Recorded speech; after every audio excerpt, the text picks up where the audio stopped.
Assalamualaikum warahmatullahi wabarakatuh. Selamat pagi Pak Chandra. Kami dari kelompok 3 ingin mempresentasikan manajemen pemasaran oleh Kotler di chapter ke-15, yaitu tentang memperkenalkan penawaran pasar baru. Sebelumnya, izinkan kami untuk memperkenalkan diri. Yang pertama ada Wildan Ahmad, yang kedua ada saya, Patrick Wildan, yang ketiga ada MC Rajudin, dan yang keempat ada M. Zorif Daan. Untuk pembahasan, pemasar memainkan peran inti dalam pengembangan produk baru dengan mengidentifikasi dan mengevaluasi ide-ide. Dan di bab ini, kami akan memberikan analisis terperinci tentang proses pengembangan produk baru. Yang pertama ada opsi produk baru. Nah, membuat atau membeli sebuah perusahaan dapat mengembangkan ide atau mengakuisisi seperti lisensi, produk, atau waralaba perusahaan lain. Lalu ada tipe produk baru. Produk baru ini berkisar dari item baru ke dunia yang menciptakan pasar yang sama sekali baru, hingga perbaikan kecil produk yang sudah ada. Sebagian aktivitas produk baru ditunjukkan untuk meningkatkan produk yang sudah ada. Beberapa contoh peluncuran produk baru di supermarket yaitu Gillette Fusion Proclide Styler, pasta gigi Glamour 3D Crash putih, dan contoh lainnya. Selanjutnya ada tantangan perkembangan produk baru. Yang pertama ada inovasi imperatif. Nah, dalam perubahan ekonomi yang cepat, inovasi yang cepat merupakan suatu keharusan. Perusahaan yang gagal dalam mengembangkan produk baru membuat perusahaan rentan terhadap perubahan kebutuhan pelanggan. Yang kedua ada tantangan sukses produk baru. Sebagian besar perusahaan yang mapan akan fokus pada inovasi tambahan, memasuki pasar baru dengan menyesuaikan produk untuk pelanggan baru dan menggunakan variasi pada produk inti untuk selangkah lagi lebih maju dari pasar. Yang ketiga ada kegagalan produk baru. Nah, kegagalan pada produk baru ini diperkirakan sebesar 50% atau 95%. Alasannya karena mengabaikan penelitian pasar seperti melebih-lebihkan ukuran pasar, biaya pengembang, dan desain yang buruk atau kinerja yang kurang efektif. Selanjutnya ada pengaturan organisasi yang akan dilanjutkan oleh rekan saya. Terima kasih. Pengaturan organisasi mengorganisir pengembangan produk baru. Perusahaan mengenangani aspek organisasi dari pengembangan produk baru dalam beberapa cara. Banyak yang menugaskan tanggung jawab kepada manajer produk, tetapi manajer produk seiring kali sibuk mengelola ini dan mungkin tidak memiliki kemampuan untuk mengembangkan produk baru. Yang kedua, sukses produk baru. Sebagian besar perusahaan yang mapan akan fokus pada inovasi tambahan, memasuki pasar baru dengan menyesuaikan produk untuk pelanggan baru dari menggunakan variasi pada produk inti untuk selangkah lebih maju dari pasar. Yang ketiga yaitu kegagalan produk baru. Kegagalan produk baru ini diperkirakan setinggi 50% atau 95%. Alasannya karena mengabaikan penelitian pasar seperti melebihkan ukuran pasar, biaya pengembangan, dan desainnya buruk atau kinerja yang tidak efektif. Selanjutnya mengelola pembangunan ide. Yang pertama, menghasilkan ide. Proses pengembangan produk baru dimulai dengan pencairan ide. Beberapa pakar pemasaran percaya bahwa dapat menemukan peluang besar dan pengaruh tinggi untuk produk baru dengan mengungkapkan rangkaian pelanggaran yang belum terpenuhi. Ide produk juga bisa datang dari interaksi dengan berbagai kelompok dan menggunakan teknik yang menghasilkan keaktifan. Yang kedua, menggunakan penyaringan ide. Perusahaan harus menghindari dua jenis kesalahan Kesahihan drop terjadi ketika perusahaan menolak ide yang bagus. Beberapa perusahaan cemas ketika melihat ide-ide yang ditolak atau bersyukur ketika menyadari betapa dekatnya mereka datang untuk menjatuhkan apa yang akhirnya menjadi sukses besar. Yang selanjutnya, mengelola pembangunan proses konsep ke strategi. Yang pertama, konsep pengembangan dan konsep pengujian merupakan langkah yang diperlukan tetapi tidak cukup untuk kesuksesan baru. Pemasaran harus bisa membedakan konsep yang memang dari yang kalah dengan cara menguji. Yang kedua, pengembangan strategi pemasaran. Setelah tes konsep yang berhasil, manajer produk baru akan mengembangkan strategi 3 bagian dari awal. Rencana untuk memperkenalkan produk baru ke pasar. Bagian pertama menjelaskan ukuran, struktur, dan perilaku pasar sasaran, positioning merek yang direncanakan, dan tujuan penjualan pangsa pasar dan laba yang dicari dalam beberapa tahun pertama. Bagian kedua menguraikan rencana, harga, strategi distribusi, dan anggaran pemasaran untuk tahun pertama. Bagian ketiga dari rencana strategi pemasaran menjelaskan tujuan penjualan dan laba jangka panjang serta bauran pemasaran strategi dari waktu ke waktu. Yang ketiga yaitu analisis bisnis. Setelah manajemen mengembangkan konsep produk dan strategi pemasaran, manajemen dapat mengevaluasi bisnis proposal daya tarik. Manajemen perlu menyiapkan proyeksi penjualan, biaya, dan laba untuk menentukan apakah mereka memuaskan tujuan perusahaan. Selanjutnya yaitu mengelola proses pengembangan ke komersialisasi. Yang pertama, pengembangan produk. Pekerjaan menerjemahkan pensyaratan pelanggan target menjadi produk kerja dibantui oleh serangkaian metode dikenal sebagai penyebaran fungsi kualitas metodologi. Mengambil daftar atribut pelanggan yang diinginkan dihasilkan oleh riset pasar dan mengubahnya menjadi daftar atribut teknik EA yang dapat digunakan oleh para insinyur. Yang kedua, penguji pasar. Setelah manajemen puas dengan kinerja fungsional dan psikologis, produk siap ditandai dengan logo, nama, dan kemasan, dan juga masuk ke uji pasar jika diinginkan, dan tidak semua perusahaan melakukan pengujian pasar. Yang ketiga, komersialisasi. Komersialisasi menimbulkan biaya tertinggi bagi perusahaan hingga saat ini. Perusahaan terlalu fokus pada pengembangan produk baru sehingga mereka mengabaikan waktu yang cukup untuk mengembangkan program peluncuran pemasaran yang unggul. Perusahaan perlu membuat kontrak untuk manufaktur atau mungkin membangun atau menyewa fasilitas manufaktur skala penuh.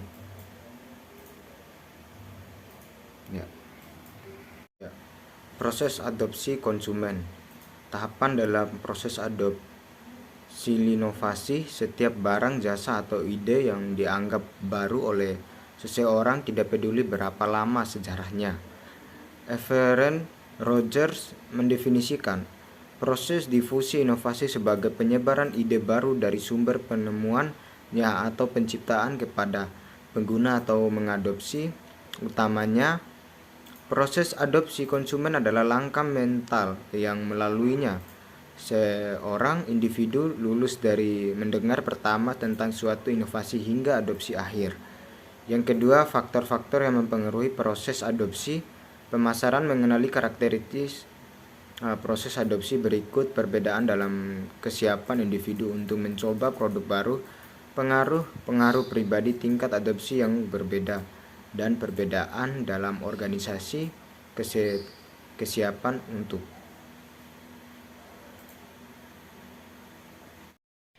mengembangkan harga, strategi, dan program. Harga adalah salah satu elemen bauran pemasaran yang menghasilkan pendapatan, elemen lainnya menghasilkan biaya. Harga juga mengomunikasikan posisi nilai yang diinginkan perusahaan dari produk atau mereknya. Produk yang dirancang dan dipasarkan dengan baik masih dapat memperoleh harga premium dan menuai keuntungan besar, tapi baru realitas ekonomi telah menyebabkan banyak konsumen untuk mengevaluasi kembali apa yang mereka bersedia banyak untuk produk dan layanan, dan perusahaan harus hati-hati meninjau strategi penetapan harga mereka sebagai hasilnya. Salah satu yang telah menangkap perhatian konsumen dan bisnis adalah Ryanair dengan strategi penetapan harga yang tidak biasa. Selanjutnya, memahami harga. Yang pertama, harga dunia digital.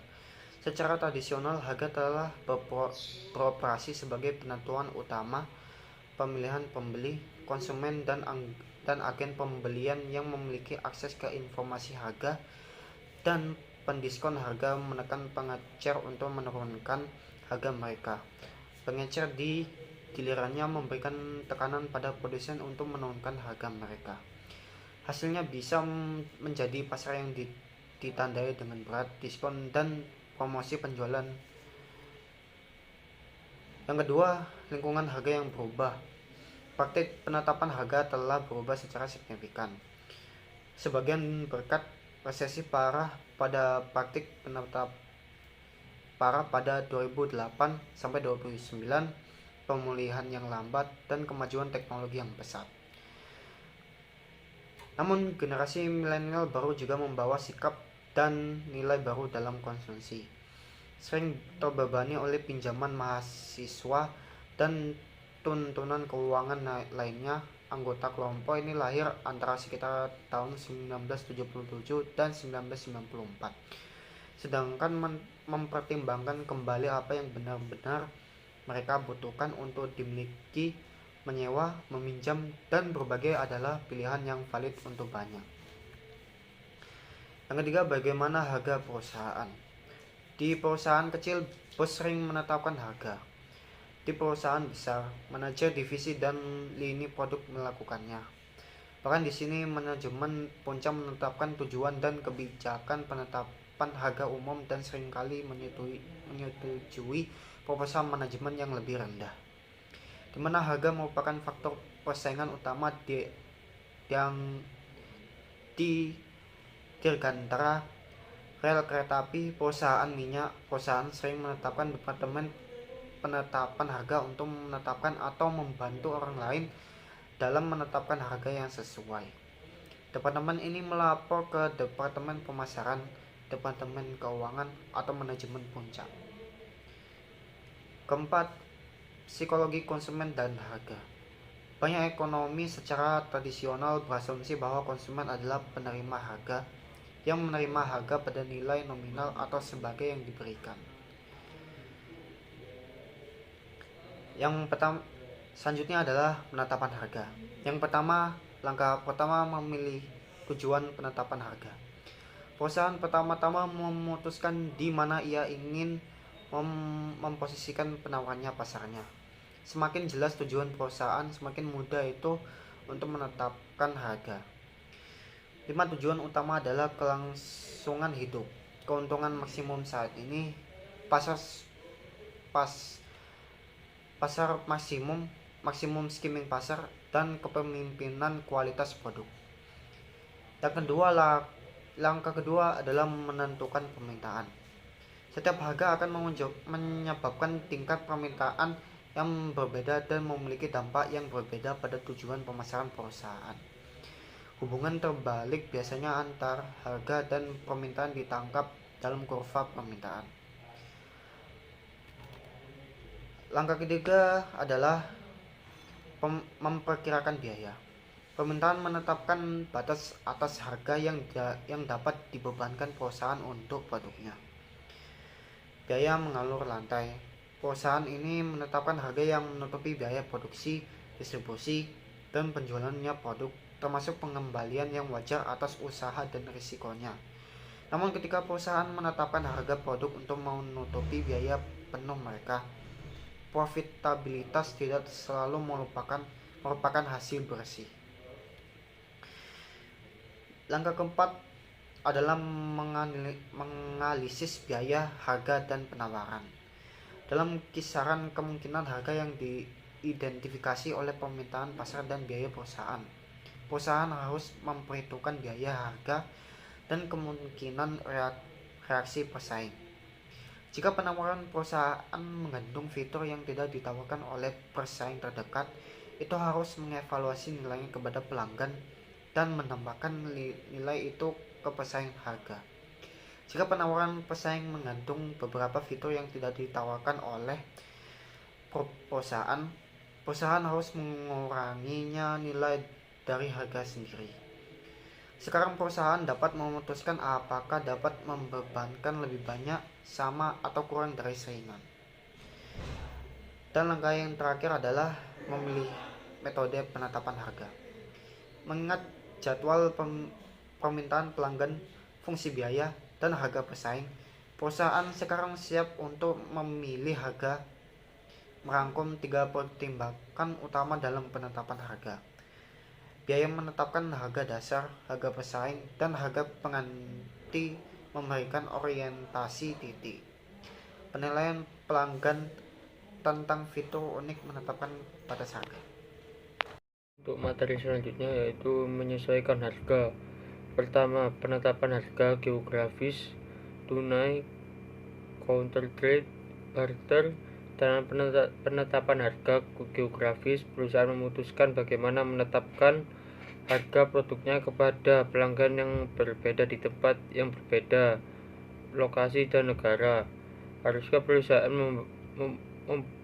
membebankan harga yang lebih tinggi kepada pelanggan yang jauh untuk menutupi pengiriman yang lebih tinggi, biaya atau harga yang lebih rendah untuk memenangkan bisnis tambahan? Bagaimana seharusnya memperhitungkan nilai tukar dan kekuatan mata uang yang berbeda? Yang kedua, potongan harga dan tunjangan. Sebagian besar perusahaan akan menyesuaikan harga mereka dan memberikan diskon dan tunjangan untuk pembayaran lebih awal, pembelian volume, dan pembelian di luar musim.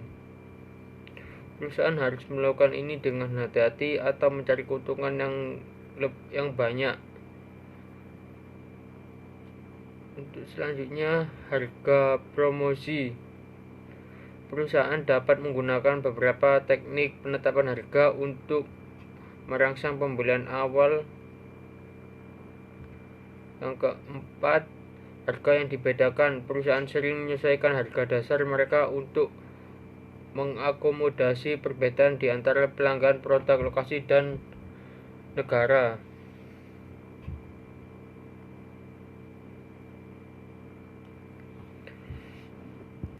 Untuk ringkasan, yang pertama, harga adalah satu-satunya elemen pemasaran yang menghasilkan pendapatan, yang lain menghasilkan biaya. Keputusan harga memiliki menjadi lebih menantang dalam perusahaan ekonomi dan lingkungan teknologi. Yang kedua, dalam menetapkan kebijakan harga, perusahaan mengikuti 6 langkah prosedur. Ini memilih tujuan penetapan harga untuk memperkirakan kurva permintaan, kemungkinan jumlah yang akan dijualnya, setiap kemungkinan harga. Ini memperkirakan bagaimana biaya bervariasi pada tingkat output yang berbeda, pada tingkat akumulasi pengalaman produksi yang berbeda, dan untuk penawaran pemasukan yang berbeda. Ini memberikan biaya pesaing, harga, dan penawaran. Itu memilih metode penetapan harga, dan itu memilih harga akhir. Yang ketiga, perusahaan biasanya menetapkan struktur harga yang mencerminkan variasi dalam permintaan dan biaya geografis, persyaratan segmen pemasar, waktu pembelian, tingkat pemasaran, dan faktor lainnya. Beberapa strategi menyesuaikan harga tersedia, penetapan harga, geografis,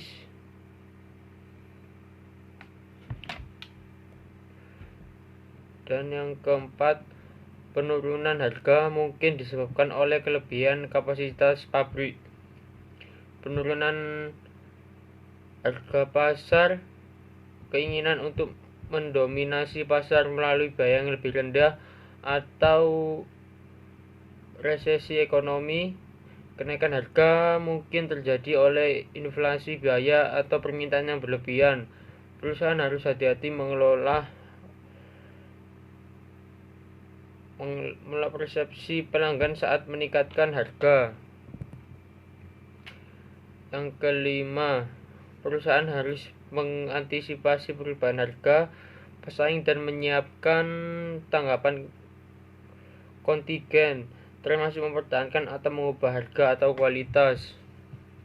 Yang keenam, perusahaan yang menghadapi perubahan harga pesaing harus mencoba untuk memahami maksud pesaing dan kemungkinan durasi perubahan. Seorang pemimpin pasar yang diserang oleh pesaing dengan harga lebih rendah dapat berusaha untuk membedakan dirinya dengan lebih baik, memperkenalkan pesaingnya yang berbiaya rendah, atau mengubah sendiri lebih lengkap. Sekian dari kelompok kami. Wassalamualaikum warahmatullahi wabarakatuh.